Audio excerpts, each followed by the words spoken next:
ሰላም፣ ይህ ስለ ድሆች ጩኸት ፕሮግራም ነው። በኤልሻዳይ ቴሌቪዥን ኔትወርክ ጊዜ ስለሰጣችሁን እናመሰግናለን። የ1000 ኪሎ ሜትሮች ጉዞ ከአንድ እርምጃ ይጀምራል እንደተባለ በአብሮነት ቅኝት አብረን እንጓዛለን። ሕይወትን በመቁረስ ክርስቶስን መግለጥ አለ።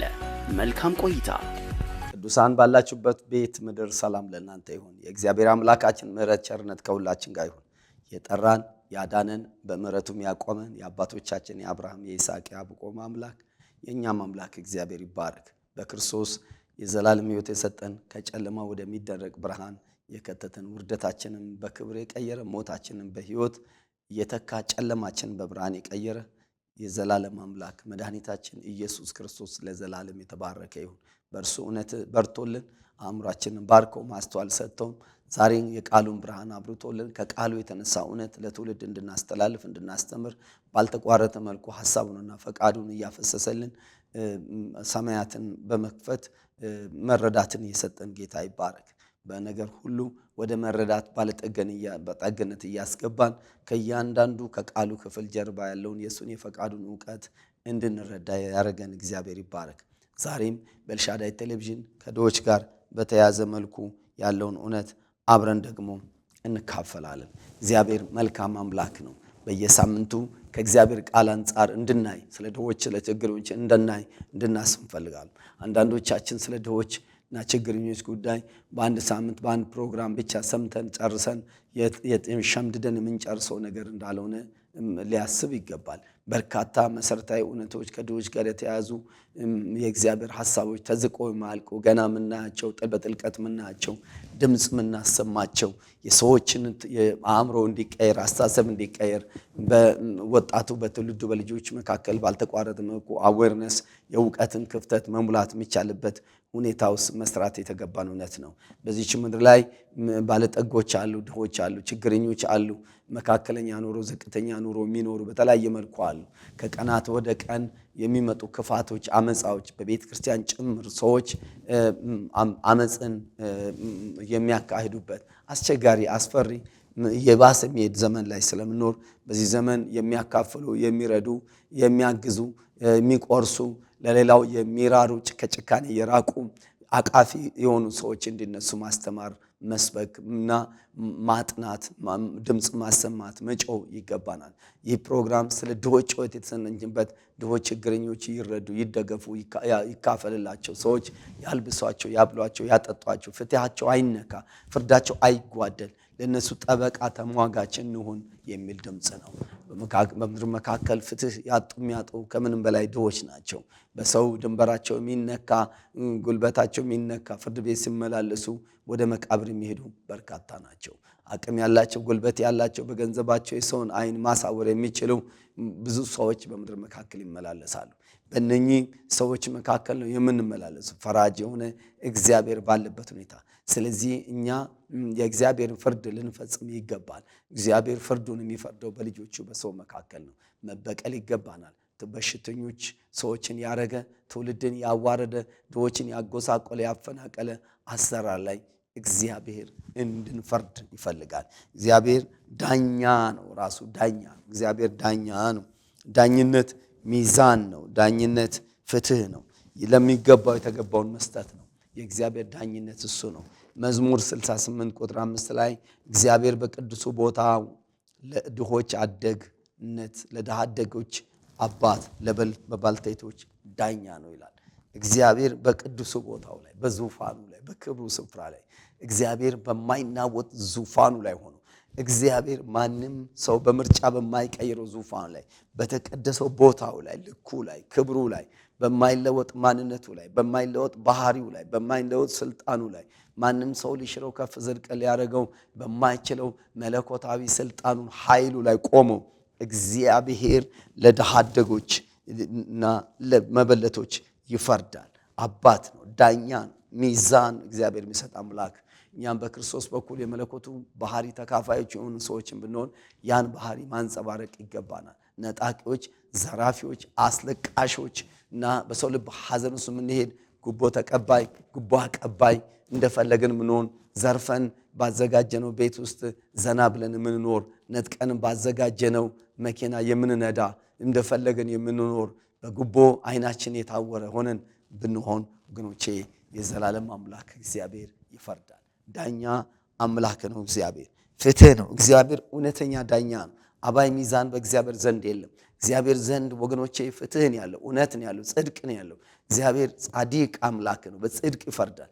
ለእያንዳንዱ መጽሐፍ ቅዱስም ራእይ ምዕራፍ 22 ቁጥር 14 ሲናገር እርኩሱ ወደፊት ይርከስ፣ ኃጢአተኛው ወደፊት ኃጢአት ይስራ፣ ጻድቁን ወደፊት ይጽደቅ፣ ነገር ግን ለእያንዳንዱ እንደየስራው እሰጥ ዘንድ ዋጋዬ በኔ ዘንድ ነው ያለው። ዋጋው ማለት ፍርዱ ነው። ዋጋው ማለት እውነትን ጽድቅ ፍርዱ ነው። ዋጋው ማለት ለእያንዳንዱ እንደየስራው። ስለዚህ በአመፃ የሚሄዱ ሰዎች በአመፃ እንዲመለሱ፣ ከአመፃ እንዲመለሱ፣ በጥፋት የሚሄዱ ከጥፋት እንዲመለሱ የእግዚአብሔር ሐሳብ ነው። ግን ዝም ብሎ ይሂድ ግን እከፍላለሁ ነው የሚለው። እግዚአብሔር የሚከፍል አምላክ፣ ዳኛ አምላክ ነው እግዚአብሔር። ዳኝነቱ ለድሃና ለችግረኛ ነው። ለተጎዳ እግዚአብሔር ይፈርዳል። ለተነካ እግዚአብሔር ይፈርዳል። ተስፋ ለሌለው እግዚአብሔር ይፈርዳል።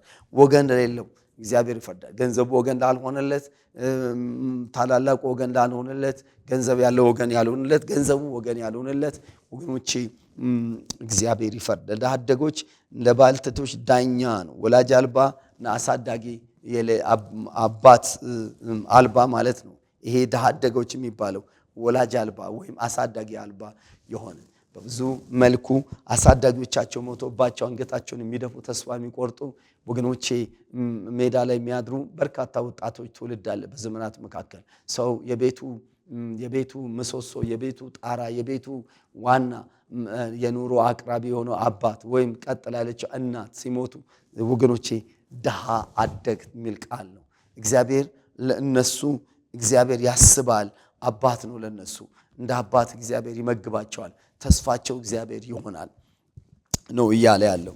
ስለዚህ አቅም ኖሯቸው መከላከልና መሟገት ማይችሉ ናቸው። እነኚህ አቅም ኖሯቸው፣ የራሳቸው አቅም ኖሯቸው፣ የገንዘብ አቅም ኖሯቸው፣ የወገን አቅም ኖሯቸው የሌላቸው ናቸው። ባልቴቶች የሚባሉት እነኚህ ለባልቴቶች የሚባሉት እሱም አቅም ያጡበት ዘመን ላይ የደረሱ ናቸው። ትላንትና አቅም የነበራቸው፣ ትላንትና ጉልበት የነበራቸው፣ ትላንትና ሰርቶ መለወጥ የሚችሉ ዛሬ ጉልበታቸው የከዳቸው ተፈጥሮ ሁሉ ጊዜ ዛሬ አላረጅም ሰዎች ብሎ ቢያስቡ ተፈጥሮ ግዴታ ውስጥ ገብተው የሚያረጁ ተስፋ የሚቆርጡ ከእርጅናቸው፣ ከድካማቸው፣ ከጤናቸው መታወክ የተነሳ ሰርቶ ራሳቸውን ማስተዳደር የማይችሉ ሰርቶ ራሳቸውን የሚጦሩ ልጆችም የሌላቸው ባልቴቶች አቅም ያጡበት ዘመን ላይ የደረሱ ባልቴቶች አቅም ያጡበት ጊዜ ላይ ደረሱ። እነኚህን ነው ሁለቱም ጉልበት የሌላቸው ናቸው። ጉልበተኛ እንዳያስጨንቃቸው፣ ድሃ አደግም አባት እናት ወገን የሌለውም ድሃ ነው። እነኚህ ባልቴቶችም ድሆች ናቸው። እግዚአብሔር ለነሱ ይፈርዳል ነው የሚለው። ዳኛ ነው እግዚአብሔር። ጉልበተኛ እንዳንሆንባቸው ወገኖቼ፣ ጉልበተኛ እንዳይሆንባቸው፣ አንደበቶቻችን ከፍተን እንደፈለግን የምንናገር እንዳንሆን፣ በጎሬጥ የምናይ እንዳንሆን፣ መነጽር ውስጥ እንደዚህ የምናያቸው የምንነቃቸው፣ ተስፋ አልባ እንደሆኑ የምናስባቸው እንዳንሆን። ምክንያቱም ለድሃ አደግ አባት ከተባለ ለምሳሌ ቤታችን የሚያድጉ የወላጅ አልባ ወይም ዘመድ ወንድም እህት የሞተባቸው ቤታቸው የሚኖሩ ቢሆኑ ከልጆቻቸው መለየት የሚችሉበት አይደለም። ይልቁንስ ቢችል እንኳን ከልጆች በላይ ነው። የነሱ አባት እግዚአብሔር ስለሆነ የእግዚአብሔርን ቦታ ኃላፊነት ተወጥቶ በውክልና በባለ አደራነት ያለ አገልግሎት ነው ልጆችን ማሳደግ። ስለዚህ ፈራጅ አለ፣ እግዚአብሔር ይፈርዳል ነው እያለ ያለው። መዝሙር 140 ቁጥር 12 ላይ እግዚአብሔር ለድሃ ዳኝነትም ለችግረኛም ፍርድን እንዲያደርግ አወኩ ይላል።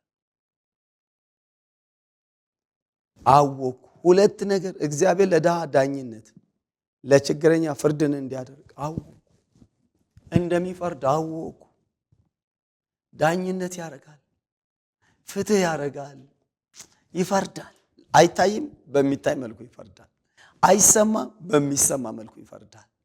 እግዚአብሔር ሉዓላዊ ነው። እግዚአብሔር አይኖቹ በሁሉም ስፍራ ናቸው። ጆሮ ሁሉን ይሰማል። ልብና ኩላሊትን ይመረምራል። በታች በምድር በታች ብትሄዱ እኔ እዛ ነኝ፣ የትም ብትሄዱ እኔ እዛ ነኝ ያለ አምላክ ነው። እግዚአብሔር የሌለበት የማይበት ስፍራ የለም። ድሃ ሲያዝን ሲያለቅስ፣ ድሃ ስንመግብ፣ ድሃ ስናለብስ፣ ድሃ ስናበላ፣ ነገራችን ለድሆች ስናደርግም ይፈርዳል እግዚአብሔር። ይፈርዳል፣ ዳኛ ነው። መልካም ነገር በድሆች የምናደርጋ ሰዎች ላይ እግዚአብሔር ዳኛ ነው፣ ይፈርዳል። ፈርዶ ውጤት ይሰጣል። እግዚአብሔር ዋጋ ይሰጣል። ዋጋዬ በእጄ ነው የሚለው፣ ዋጋዬ በእጄ ነው የሚለው እሱ ብቻ አይደለም። ድሆችን በሚገፉት ሰው እግዚአብሔር ይፈርዳል። እግዚአብሔር ይፈርዳል። እግዚአብሔር ለድሃ ዳኝነትን ለችግረኛ ፍርድ እንዲያደርግ አወኩ። እግዚአብሔርን አውቃለሁ ማለት ባህሪው ይሄ ነው። አንዱ እግዚአብሔርን ከምናውቅበት አወቅኩት ማለት እኔን እወቁ አይደል?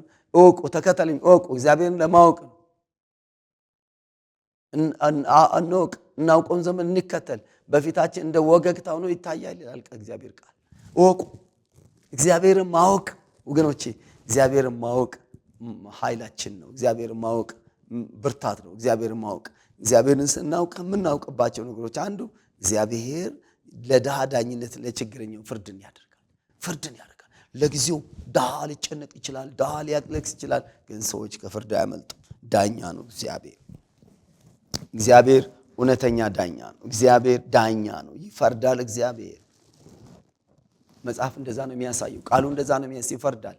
ወገኖቼ ምንድነው ማድረግ ያለብን? ምንድነው መሆን ያለብን? በገጠር በከተማ በየትም ስፍራ ያላችሁ ከድሃ ጋር ያለ ነገራችሁ እንዴት ነው? አይናችሁ እንዴት ነው? ድሃ ሰናይ እንዴት ነው? እንጸየፋለን? ድሃ ከድሃ እጅ እንነጥቃለን? የድሃ የራሱ ጉዳይ፣ እኛ የተሻለ ነገር ይኑረን። ድሃ ተነጥቀው እኛ በአማረ ቤት ውስጥ እንኖር። ድሃ ተነጥቀው የተሻለ መኪና እንንዳ።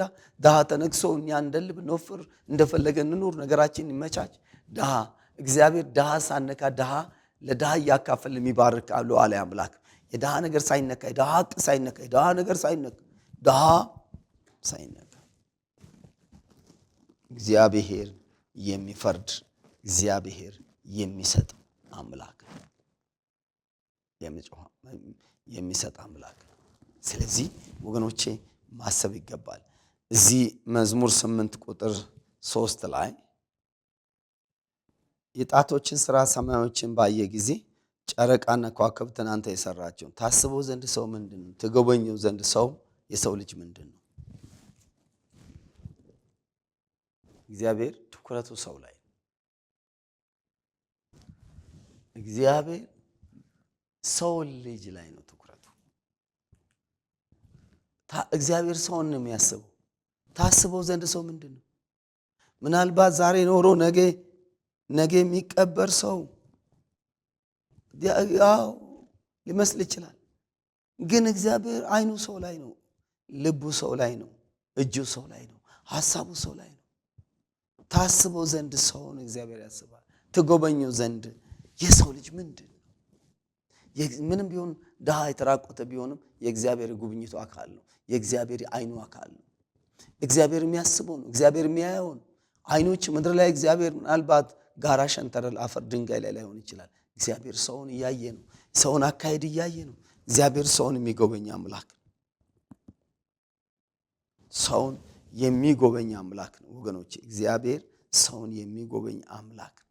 ስለዚህ ለዚህ ነው በጥንቃቄ መኖር የሚገባን። በጥንቃቄ መኖር የሚገባን። በጥንቃቄ መኖር የሚገባን።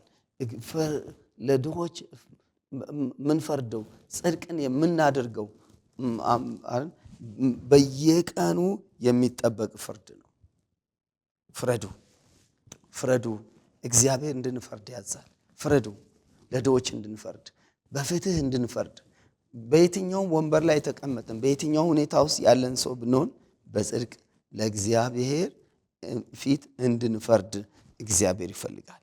ለጽድቅ በእግዚአብሔር ፊት ለድሆች እንድንፈርድ እግዚአብሔር ይፈልጋል። ስለዚህ ዳኛ ነው እግዚአብሔር ስንል በእግዚአብሔር ቃል እውነት ነው። እንድንፈርድ መጽሐፍ ቅዱስ ያዛል። እንድንፈርድ በእግዚአብሔር ፊት ጽድቅ ፍርድ እንድንፈርድ፣ እውነተኛ ፍርድ እንድንፈርድ ያዛል። እውነተኛ ፍርድ እንድንፈርድ ምንድን ነው? በዙሪያችን ያለው በሕይወታችን ዙሪያ ያለው በሕይወታችን ዙሪያ ማድረግ የሚገባ ነገር ምንድን ነው? እግዚአብሔር በአሕዛብም ይፈርዳል። እግዚአብሔር እንደ ጽድቅ ይፈርዳል። እግዚአብሔር ደግሞ ወገኖቼ ፍረዱልኝ ለሚሉ ሰዎች ይፈርዳል። ከጽድቅ በራቁ ሰዎች ላይ እግዚአብሔር ይፈርዳል። እግዚአብሔር የድሃ አደጎች አባት ነው። እግዚአብሔር የመበለቶች ዳኛ ነው። ስለዚህ ከእግዚአብሔር ቃል እውነት ወገኖች የተነስተን በእግዚአብሔር እውነት ውስጥ ልንቆም ይገባል። ዳኛ ነው። ምሳሌ 29:14 ላይ ለድሃ በእውነት የሚፈርድ ንጉሥ ዙፋኑ ለዘላለም ይጸናል።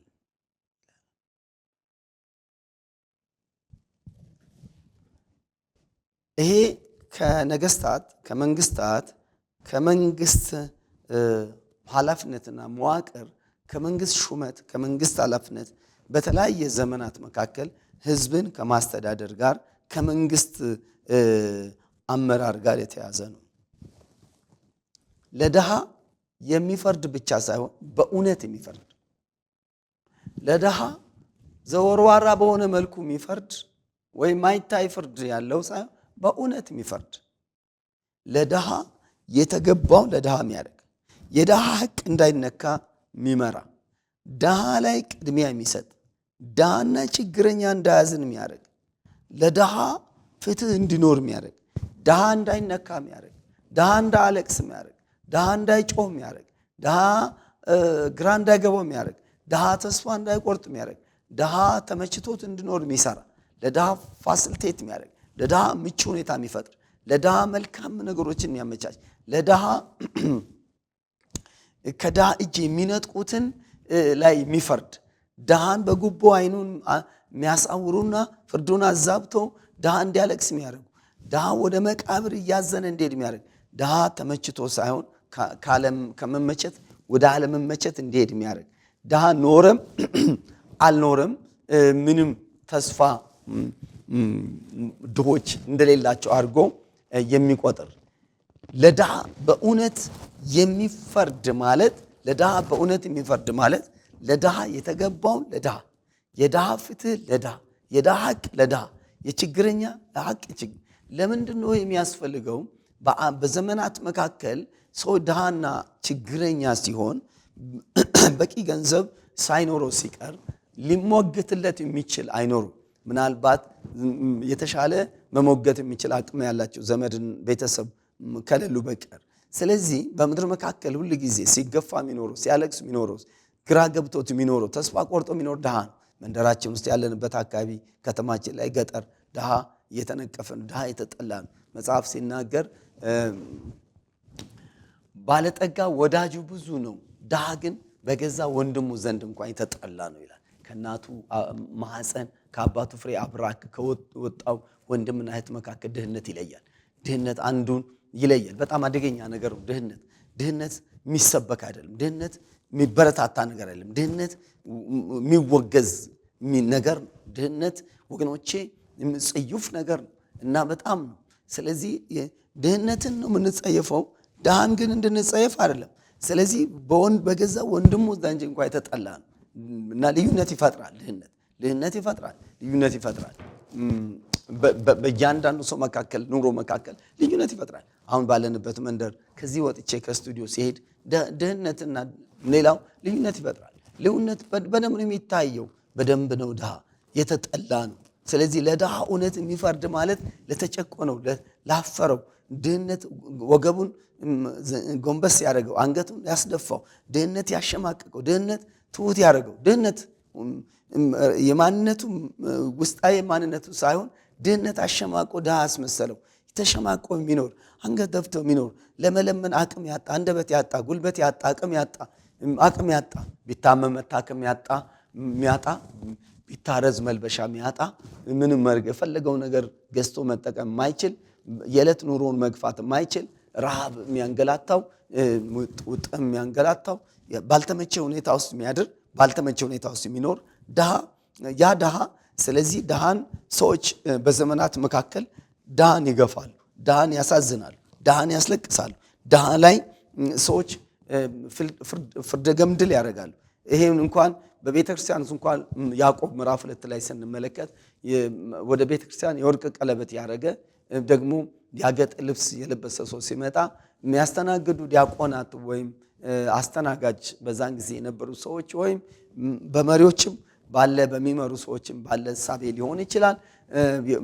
መጀመሪያ ቦታ ወንበር ያዘውን ድሃ አስነስቶ ወርቅ ቀለበት ያደረገ ውድ ልብስ የለበሰ ሰው ሲመጣ ሰውየው ድሃዩን ሀብታምን አይታወቅም። ከለበሰው ልብስ ተነስቶ አንተ ተነስ ብሎ ከእግሬ በታች ተቀመጥ አስተናጋጁ፣ አሊያ ደግሞ ግድግዳ ተደግፈ ቆም። ከፈለግ ግድግዳ ቆመ አምልክ፣ ቆመ ቃል ስማ፣ ካልቻልክ ሄድ እንደማለት ነው። ይሄ ለድሃ ክላስ የለውም አይነት ነው። ለድሃ ክላስ የለውም አይነት ነው። ስለዚህ ይሄን የሚያስፋፋ ከሆነ ድሆች እንዲገፉ፣ እንዲያዝኑ፣ እንዲያለቅሱ፣ ድሆች እንዲጠሉ፣ ድሆች በቃ ፍትህ እንዲያጡ፣ ለድሆች በእውነት ማይፈርድ ከሆነ ያ ንግስናው አይጸናም።